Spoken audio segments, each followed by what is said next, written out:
ابن خشام اور ابن اسحاق نے روایت کی ہے کہ نبی علیہ الصلوۃ والسلام کے پاس حبشہ سے کچھ مہمان آئے.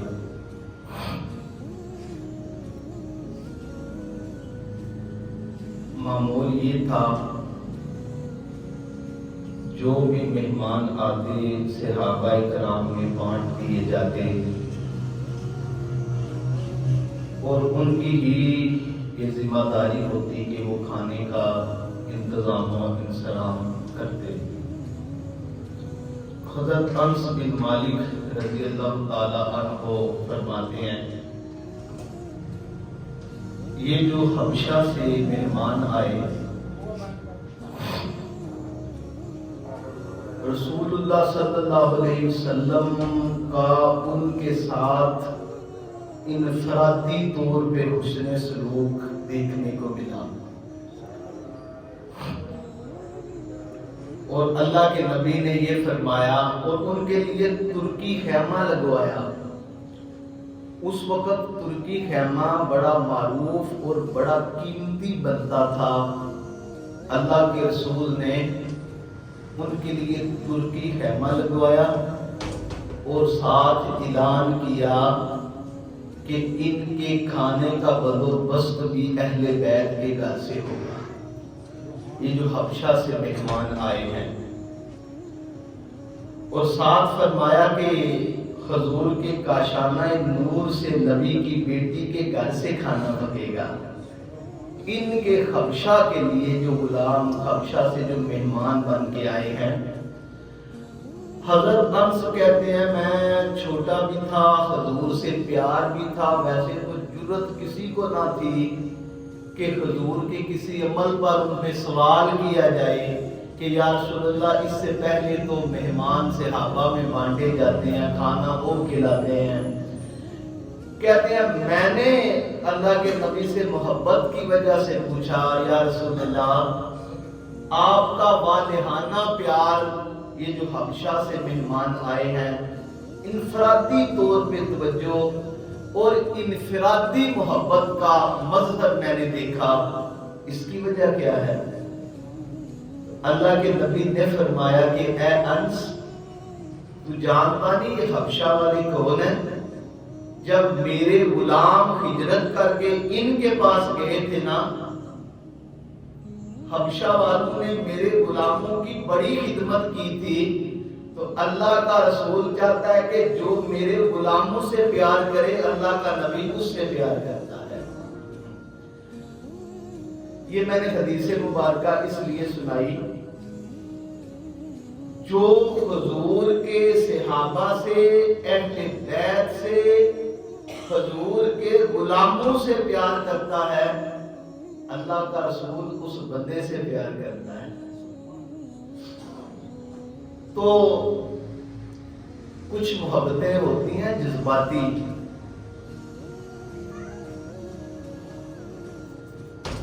جذباتی طور پہ بندہ کسی کے ساتھ پیار کرنا شروع کر دیتا ہے, وہ ہے اہل بیت کی محبت. اور یقین مانے بڑے لوگوں کی محبتیں دیکھی ہیں اور ان کا اینڈ بھی دیکھا ہے سب نے, لیکن اہل بیت سے جس نے محبت کی ہے نا اس کا دنیا جہان اللہ نے سنوار دیا ہے. دعا کریں کہ ہماری آنے والی نسلیں ہماری اولادیں اہل بیت کی محبت پہ قائم رہیں. میں نے ایک جگہ پڑھا کہ کچھ دنیا کے بڑے معروف ترین 10 لوگ تھے. مسلمانوں کے گھر پیدا ہونے کے بعد انہوں نے اپنے مذہب کو چھوڑ کر اسلام کو چھوڑ کر پیسوں کی لالچ میں اور اپنی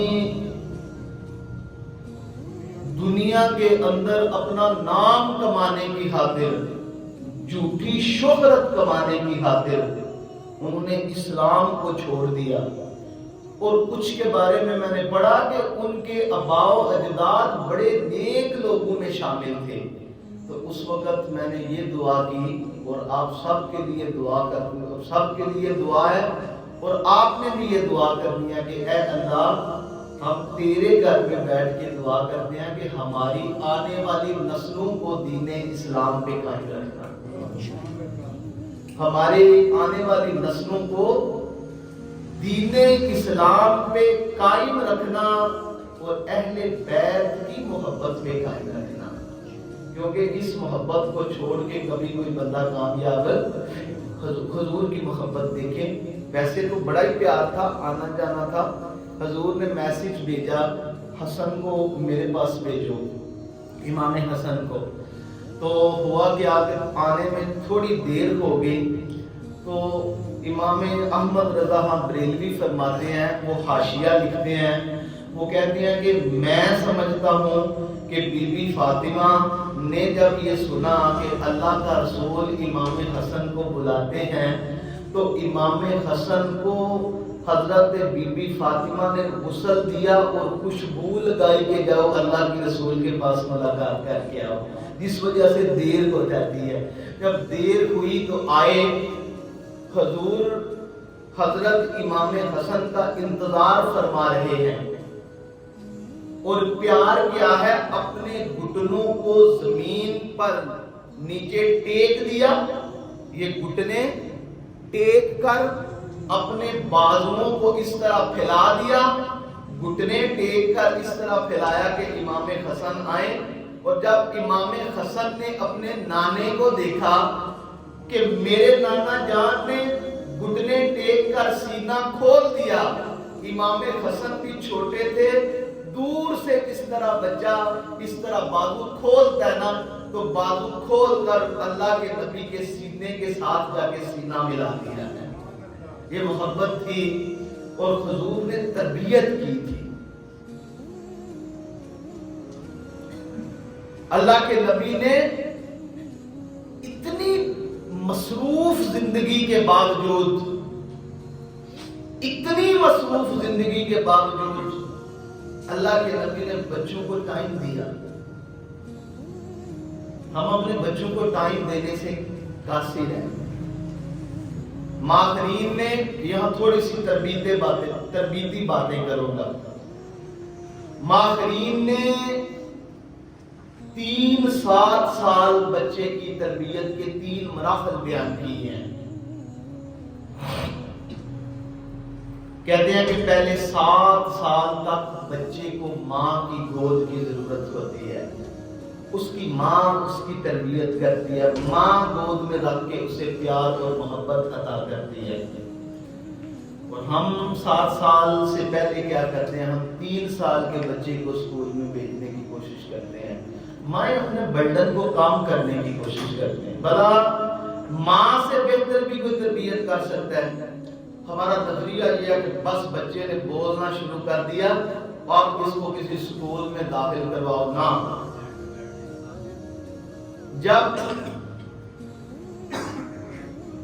جب بچے کو تربیت کی ضرورت ہے، پہلے 7 سال تک اسے والدین کے وقت کی ضرورت ہے.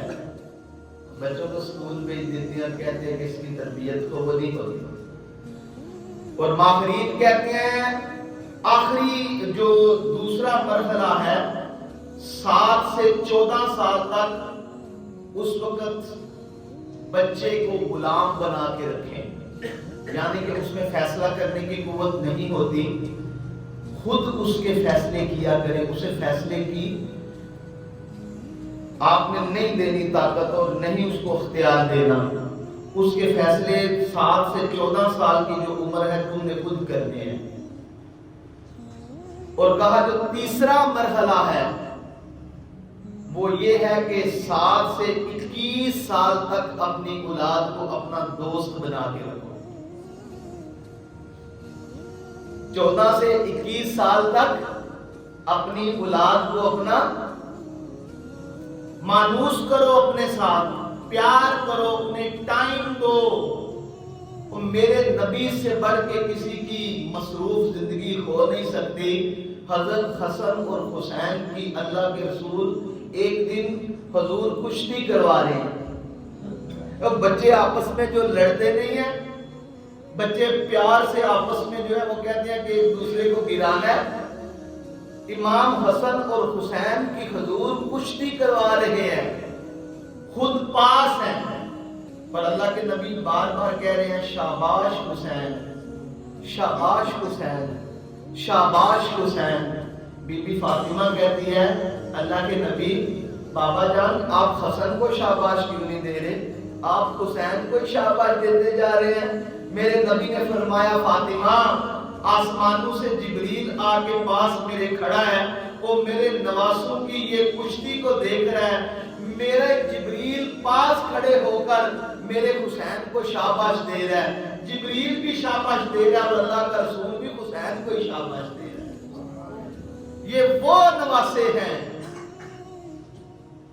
اور جن کی کشتی دیکھنے آسمانوں سے فرشتے آیا کرتے ہیں. تو 14 سال سے 21 سال تک اپنے بچوں کو دوست بنائیں, پھر بچوں کی تربیت ہوتی ہے. ہم نے بالکل اپنے بچوں کو ٹائم دینا چھوڑ دیا. پہلے 7 سال میں ہم نے, اور میں نے جاپان میں پڑھا, جاپان کے اندر قانون موجود ہے کہ 7 سال سے پہلے وہ بچے کو داخل ہی نہیں کرتے, اور کچھ ممالک نے یہ قانون پاس کر دیا ہے کہ 7-8 سال سے پہلے وہ بچہ لیتے ہی نہیں ہے. انہوں نے اسلام کو فالو کیا ہے اور ہم اسلامی ملک کے اندر رہ کر, اور جو ماہرین نے ہمیں 3 مراحل بتائے ہیں کہ پہلے 7 سال بچے کی تربیت کس نے کرنی ہے, اس کی ماں نے کرنی ہے. اس کو ہرگز چھوٹی, بہت چھوٹی عمر میں اسکول میں نہیں داخل کروانا چاہیے. حضور کی سیرت پڑھ لیں یار. اللہ کے نبی نے حضرت حسن حسین کو ٹائم دیا ہے, محبت کی ہے, اور دنیا کو بتایا ہے کہ ان کا مقام اور مرتبہ کیا ہے. اور آگے چلیں تو یہ تربیت کا آگے اثر دیکھیے. جو اللہ کے نبی نے اپنے نواسوں کی تربیت کی ہے, اس تربیت کا اثر دیکھیں کیا ہے. امام حسن, امام حسین آپ کے پاس آئے اور آپ نے کہا کہ بھائی آپ, مجھے پتہ چلا ہے کہ آپ اپنی بیوی کو طلاق دینا چاہتے ہیں, وجہ کیا ہے؟ تو حضرت حسن نے امام حسین کو کہا کہ ہن لباس لکم وانتم لباس لکم. تم نے قرآن کی یہ آیت پڑھی ہے کہ بیوی مرد کا لباس ہے اور مرد اپنی بیوی کا لباس ہے. کہتے ہیں میں نے پڑھی ہے. تو فرمایا پھر تجھے پتا ہونا چاہیے, پھر تجھے پتا ہونا چاہیے کہ جب عورت مرد کا لباس ہے, مرد عورت کا لباس ہے, تو تم کہہ رہے ہو کہ مجھے بیوی کی بات غلطی کیا ہے جو طلاق دینا چاہتے ہو. آپ نے فرمایا کہ میں کیوں بتاؤں اپنی بیوی کی تجھے غلطی, بس جو غلطی ہے اس پہ پردہ رہنا دو نا, کیونکہ قرآن کہتا ہے کہ میاں بیوی ایک دوسرے کا. امام حسین فرماتے ہیں کہ مجھے اس سے پہلے اس آیت کی تشریح کا ہی نہیں پتا تھا, اور کہا کہ یا اللہ تیرا شکر ہے تو نے حسن جیسا امام حسین کو بھائی عطا فرمایا. کہتے ہیں کہ اس آیت کی تشریح کا ہی مجھے آج تک پتا نہیں چلا. اس آیت کی تشریح امام حسن نے کر کے بتائی کہ میاں بیوی ایک دوسرے کا لباس ہے, اگر اس میں کوئی کوتاہی ہے تو دوسروں کو بتانے کی کیا ضرورت ہے. تو کچھ دنوں کے بعد امام حسن نے بیوی کو طلاق دے دی. امام حسین نے کہا کہ اچھا آپ بتا دیں, اب تو آپ نے اپنی بیوی کو طلاق دے دی ہے, پہلے آپ نے تو مجھے بتایا نہیں ہے کہ اس میں عیب جو ہے وہ کیا تھا, آپ نے نہیں بتایا. اب تو آپ نے طلاق دے دی ہے, اب مجھے آپ بتائیں کیا اس میں کوتاہی تھی. امام حسن نے کہا کہ حسین اب وہ غیر محرم ہو گئی ہے اور غیر محرم کی باتیں کرنا اہل بیت کا مقام نہیں ہے، چھوڑو اب جو بھی غلطی تھی اس پہ پردہ رہنے دو۔ یہ تھی تربیت کا اثر۔ میں کہتا ہوں کہ کیا ہم نے محرم کو یہ سمجھ رکھا ہے کہ پہلی محرم سے لے کر 10 محرم تک ہم سبیل بھی لگائیں اور امام حسین کے نعرے بھی لگائیں، لیکن ہماری زندگی میں ایک جھلک بھی سیرت اہل بیت کی جو نظر نہ آتی ہو؟ کیا یہ میسج تھا کربلا کے مقام کا؟ کیا یہ تھا؟ اور ہم اپنے آپ کو حسینی ثابت کرنے کی کوشش کرتے ہیں۔ کیا امام حسین اور امام حسن کی یہ سیرت تھی؟ ہم سبیل لگا کے پڑوسیوں کو اس میں دیتے نہیں اور ہم کہہ دیتے ہیں ان کو نہیں دینا ہم نے۔ اور بھائی امام حسن اور حسین کی سیرت کو اپنائیں تب تم حسینی ثابت ہوگے۔ تمہارے کردار سے حسینیت کی جھلک نظر آنی چاہیے، تب تم امام حسین اور اہل بیت کے پیروکار بنو گے۔ اگر تمہارے کردار سے حسینیت کی جھلک نظر نہیں آتی، کوئی فائدہ نہیں ہے کالے کپڑے پہننے کا، کوئی فائدہ نہیں ہے تمہیں سبیلے لگانے کا، کوئی فائدہ نہیں ہے تمہیں امام حسین کے نعرے لگانے کا۔ یہاں ایک اور مسئلہ بھی چھڑا، جس دن مجھ سے یہ مسئلہ پوچھا گیا تھا اس دن بڑے معتبر لوگوں نے کالے کپڑے پہنے ہوئے تھے، کوئی محرم سے پہلے میں نے خود بھی پہنے۔ وہ لوگوں نے مجھ سے مسئلہ پوچھا کہ یار یہ بتاؤ کہ یہ کالے کپڑوں کا کیا مسئلہ ہے؟ تو میں نے کہا کہ اسلام کے اندر کوئی کلر کی ممانعت نہیں ہے، کسی رنگ کی ممانعت نہیں ہے۔ ہاں علماء نے محرم کے اندر کالے کپڑے پہننے سے منع کیا ہے، وہ اس لیے کہ تم ان لوگوں کو پرموٹ نہ کرو۔ باقی 11 ماہ تک آپ کالا لباس پہن سکتے ہیں، کیونکہ میرے نبی کا جو امامہ تھا وہ کالے رنگ کا بھی تھا۔ 11 ماہ تک آپ پہن سکتے ہیں، لیکن ہمارے علماء نے محرم کے اندر کالے لباس کو پہننے سے منع کیا ہے۔ ہمیں مسئلوں کا پتہ نہیں نہ ہوتا، ہم جب محرم آتی ہے تو جناب بہترین ایک کالے رنگ کا سوٹ ہم سلائی کروا کے پہنتے ہیں اور ثابت کرتے ہیں کہ ہم حسینی ہیں۔ اور اللہ کے بندو، حسینیت کردار سے نظر آنی چاہیے، اور ان کی سیرت تو پڑھو نا یار، جس طرح ان کا کردار تھا۔ اور یار اہل بیت کو دیکھو تو صحیح نا، انہوں نے کس طرح زندگی بسر کی تھی۔ سنیں، حضرت امام حسین کے ایک بھائی کا نام تھا محمد بن حنفیہ، یہ حضرت علی کی دوسری کسی بیوی سے یہ بیٹے تھے۔ ویسے حضرت فاطمہ کے ہوتے ہوئے حضرت علی نے دوسری شادی نہیں کی، یہ مسئلہ یاد رکھیں۔ گو کہ اجازت تھی، اس وقت رواج تھا عرب میں، لیکن بی بی فاطمہ کے ہوتے ہوئے حضرت علی نے دوسری شادی نہیں کی۔ حضور نے اجازت، بلکہ ایک دفعہ اجازت مانگی ہے، لیکن اللہ کے نبی نے اجازت نہیں دی اپنی بیٹی کی محبت کی خاطر، نہیں اجازت دی ہے۔